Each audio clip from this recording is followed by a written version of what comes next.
UFC Oklahoma City has just wrapped up. Here is your full mount MMA recap. To kick off the main card tonight, Tommy McMillen defeated Alberto Montes via TKO in the third round. McMillen remains undefeated with a record of 11-0.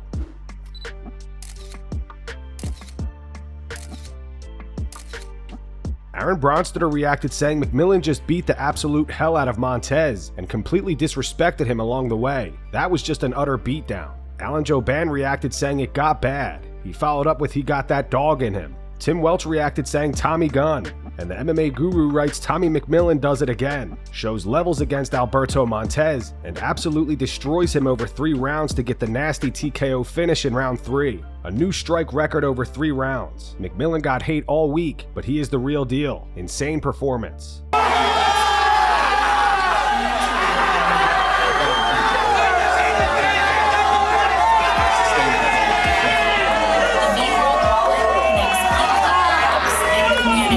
What they gonna say now, I'm ready to party, baby. I don't think good would be the word to, explain it, but I feel like I'm at home, baby. I belong in the UFC. I've dreamed of moments like this my whole life. I knew this was gonna happen. I'm just right at home right now. So I am who I say I am. You know what I mean? A lot of people aren't cut like me. They don't know what I've been through in my life. I've lost a lot more outside the cage than I've lost in the cage. Fighting another man for 15 minutes to keep these blessings pouring in my life, that's easy money.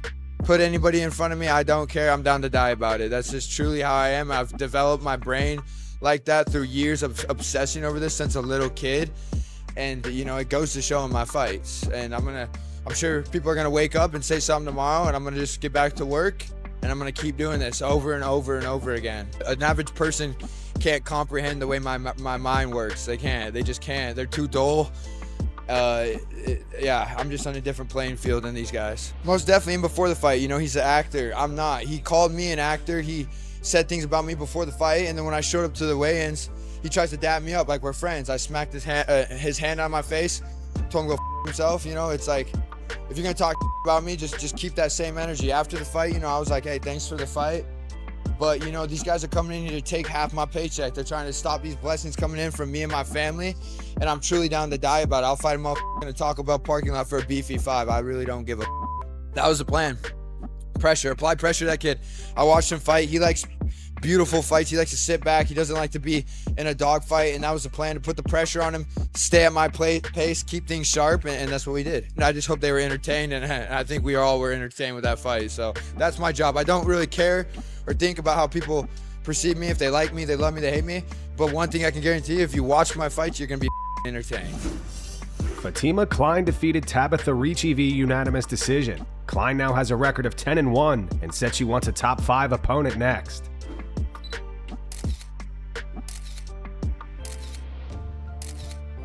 Kenny Florian reacted saying a feint in striking has to credibly threaten an attack to draw reactions. Ricci often goes through the motions without selling anything, so her opponents have little reason to react. Don't confuse movement with feinting.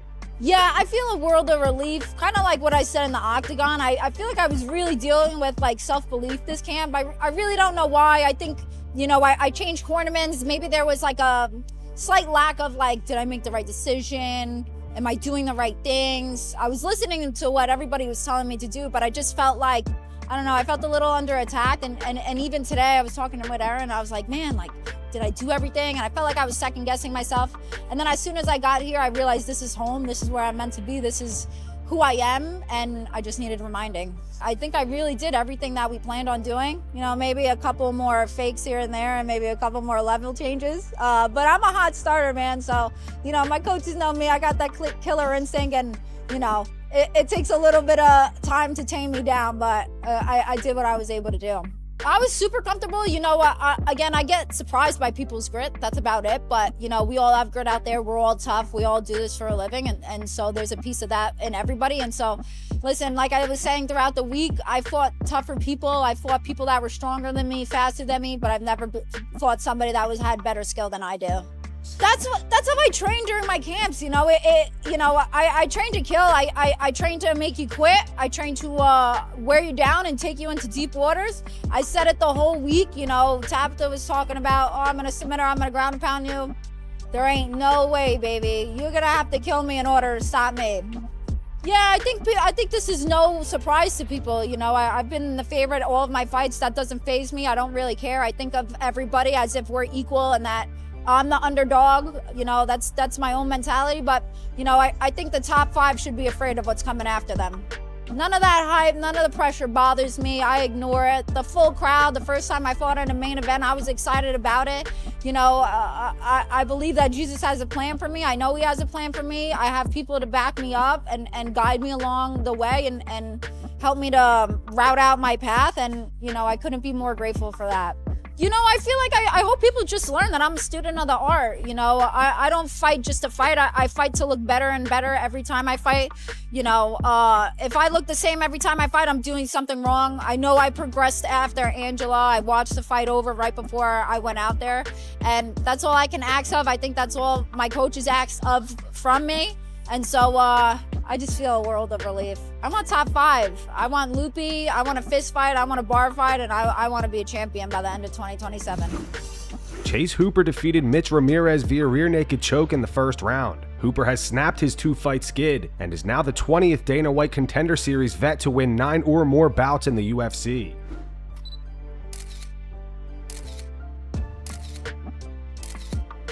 The MMA Guru reacted saying amazing win from Chase Hooper over Ramirez. If Hooper gets to a good jiu-jitsu position early in a fight, he can be a dominant force. But if he gets stuck on the feet with his opponent for too long, it's gonna be bad. And Aaron Bronstetter says Chase Hooper makes it look easy against Mitch Ramirez. Very slick as usual. Yeah, I mean, this is stuff that I do every single night at the gym. Cracking guys, you know, working in, getting the back takes, and I came up on top with a little body triangle. I heard him go like, he said it was his knee that he actually blew out somehow, which is super, super weird angle. I don't know how that ended up happening. I thought it was his ribs. So I was like, okay, time to like reattack this, reacquire it. And I was just in that flow state. I felt my forearm get under the chin. And honestly, he had really good submission defense in all of his previous fights. So my coach was like, hey, do not worry about subs first round. He's like, his sub defense is too good. You're going to blow your arms out. But I kept trying to slip it in. I felt it under the neck, and I was like, oh, we're in. We got to do it. And obviously it paid off. Yeah, no, super validating to just know, like, okay, hey, the thing that got me into the sport, the thing that got me here to the UFC is what's keeping me here. And, like, I had a really good talk with Michael Chiesa. I was on the card with him for his retirement fight. I went out to Spokane this camp, and I just kind of wanted to take a couple plays out of his book and just kind of see how he did it. Like, he made an entire career out of being a grappler and tons of submission wins in his own right. And yeah, I took a couple pages out of his playbook, and obviously it worked out. Yeah, it's funny, like, how much work you put in for, you know, less than 2 minutes. It's like, what did I waste all that time doing cardio for, you know? But no, I mean, obviously we have baby number 2 popping out literally any day now. Gonna be some sleepless nights, but I would love to get another one in before the end of the year, probably. Kids are expensive. And yeah, just keep building that momentum, and just, it's really gratifying to know, like, hey, I'm one of the best jiu-jitsu guys, one of the best grapplers in the UFC and in the lightweight divisions, so we can keep making it happen. I told my wife, I was like, I'm not losing 3 in a row.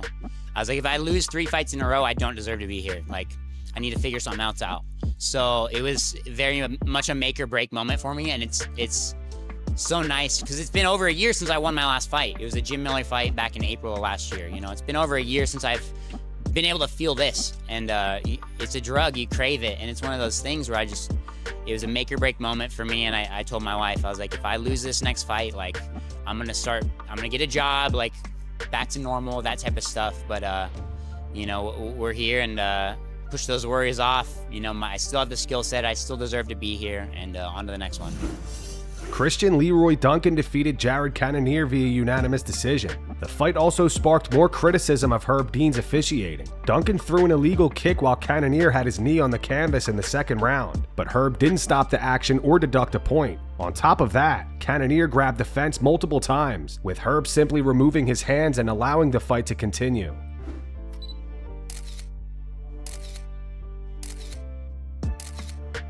Kenny Florian reacted saying Cannonier better be careful with the fence grabs. 11 more and Herb Dean may give him a warning. Luke Thomas says watching this Cannonier CLD fight, and apparently they've legalized fence grabs for this one. Fun twist. And Superfan says Herb Dean doing a masterclass referee job by allowing Cannonier to grab the cage twice and delivering 2 solid warnings. I knew Cannonier was tough, but for him to take some of them shots and carry on fighting, it surprised me, man. It surprised me, you know. But he's called the Gorilla for a reason. Yeah, to beat a former title contender, title challenger, and he's been a contender for a long time for the best in the middleweight division. I think that now solidifies my place in the middleweight division. Potentially now a single digit next to the name, and we've got some big fights ahead, big names. You know, we've got Usman and DDP right now. I'm sure one of these will be in my future. As long as I keep heading in the right direction, I just keep taking, you know, each step as it comes and keep evolving. And I say yes anytime a name's given to me. It was more sticking to our game plan and staying patient. You know, where I smelt blood a few times, I was maybe a bit over hungry for the finish, where, you know, just take a bit more time and play my game and pick him apart. But yeah, he's tough, you know. But from that, I learned a lot. From a win, I learned as much as I do from anything. So yeah, man, I just want to keep evolving. Yeah, I would say more, the first round I definitely chased a bit too much. Second round, especially after I got my corner giving me some advice, you know, took a bit more time and just kind of went with the flow of the fight and then took my opportunities as they came. And it led to the win, you know. But at the same time, I wanted to test a few things out of him. I don't think he would expect kind of my strength in the clinch. So I managed to get a takedown on him. And I managed to reverse a few of his things. But yeah, man, take it as it comes and yeah, man, keep leveling up. From this one, the main thing I would say is patience. Patience and discipline. And I think that takes me a long way. In the top 10 now, so that's only 9 names above me. I welcome any challenge, and I always say it. Anytime a name's given to me, I say yes. Never turn on a fight. I always stay ready, so I don't take long to get ready, you know. So yeah, I just welcome any fight. But until, you know, I got that gold wrapped around my waist, that's the true moment there. And in the main event tonight, Dricus Du Plessis defeated Kamaru Usman via unanimous decision.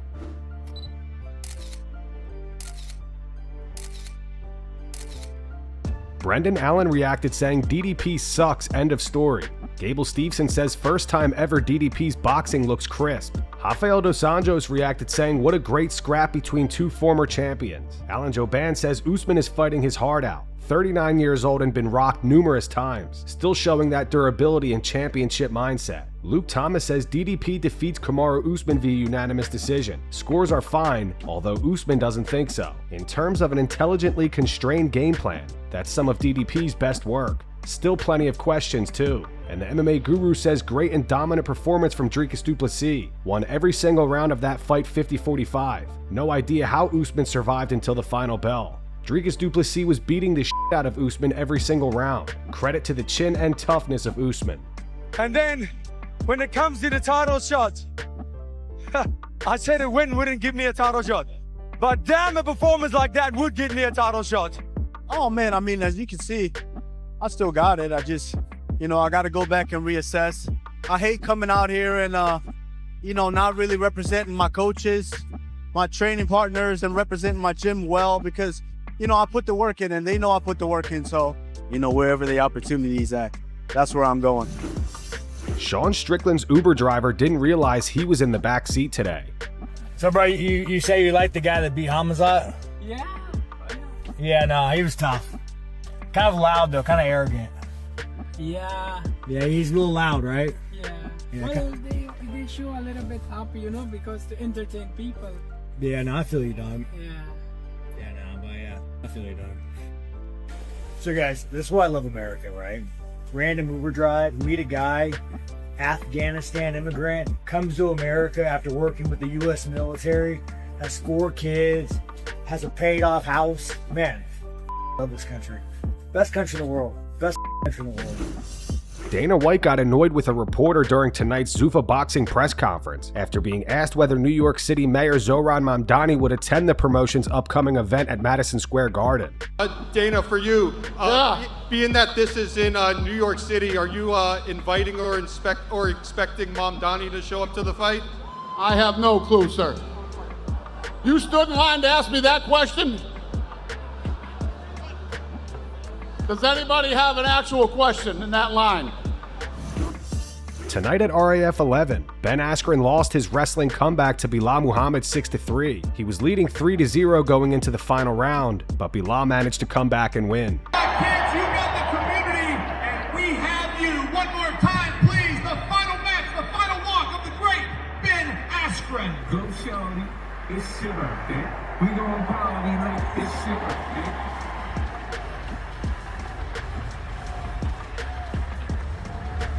Lungs hurt, but the thing that fails me is my legs. They give out. I couldn't third period. My legs wouldn't carry me any longer. For sure, my last time out on the mat. I love you guys. I really do. I couldn't find a better place to do this. I went through the hardest in the last year. It was tough. There was times I couldn't feed myself. I couldn't stand up. I couldn't go to the bathroom. And every single day I woke up and I thank God for the chance to do it just one more time. And I promise God, I'm gonna make the most of this day. I'm gonna treat people well. I'm gonna work my ass off, and I'm gonna try to make a difference in the world. I love you guys. Colby Covington defeated Arman Tsarukyan at RAF 11 5-3 to become the new RAF Cruiserweight Crossover Champion. This was Arman's first loss in RAF.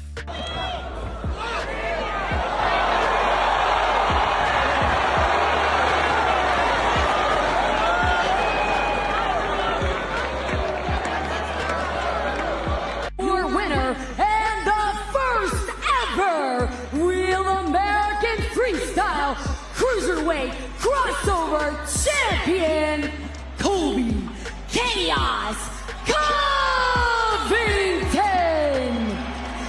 Bo Nickel reacted saying Colby actually looked pretty good versus Arman, but there's levels. If y'all want to see an absolute massacre, give me that RAF crossover belt matchup next. Easy work. And that's gonna wrap it up for today's video. If you enjoyed, make sure to hit the like button, subscribe to the channel, and turn on notifications so you never miss an upload. Here are the 3 top comments from last video. The first one's in reference to Volkan Ozdemir popping for EPO and getting suspended for 16 months. It's from Swirl12. It says the Volkan story is just wild. Let me take this random substance from this random guy who said it's undetectable. What could go wrong? The second one's from Josh Exit Camper. It says Volkan, EPO is undetectable. TJ Dillashaw, first time. And the final one's from Project X7. It says Max's wife was waiting for Connor to respond to DMs. If you want to be featured in our next video, all you have to do is drop a comment down below. And as always, thanks for watching.